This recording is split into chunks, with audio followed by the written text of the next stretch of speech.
Now, some scholar transport associations say they will not collect or drop off learners this morning after their vehicles were impounded in a safety blitz by Transport Minister Barbara Creecy and law enforcement agencies. Now, on that story, we've got Ayanda Nyathi and Nyathi, and they're on the scene for us. Let's begin with Ayanda. Ayanda, good morning. It looks quiet behind you, but let's get that bird's eye view from you. Absolutely, Leanne. You know, few people would have predicted that when we started the first full week of the 2026 academic year, would come to this Friday with 14 pupils having died because of a devastating scholar transport crash that many people say could have been avoided. Since then, there have been commitments, promises, and all kinds of initiatives, including the scholar transport blitz that we saw take over this area, the extension 5 of Lenasia, leading to the impoundment of about 67 vehicles and the arrest of 2 drivers for overloading.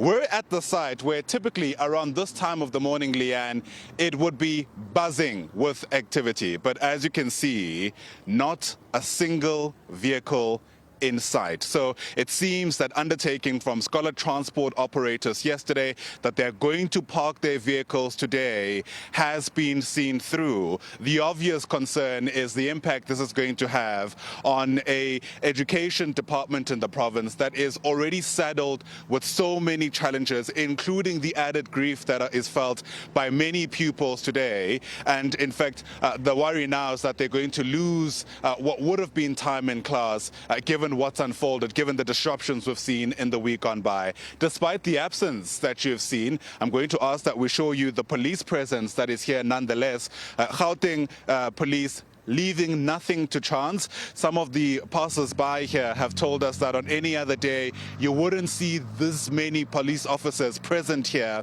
but today, obviously, because of how things unfolded yesterday, they have such a big presence, and of course are keeping a watchful eye over whatever may unfold over the next couple of hours. This is important because there was such a strong pushback from some of the scholar transport operators yesterday who felt targeted because of what happened in the Vaal on Monday. Many of them saying they've appealed for permits for months, years in some instances, and have seen the government's response yesterday as nothing but reactive to what's taken place, doing very little to address some of the more systemic and persistent challenges within the scholar transport sector. And so as we stand here, Leanne, it really feels like we're in a moment of limbo because one has to wonder how long the stay away will last, and of course, once again, what impact this is going to have on a sector which, let's face it, can do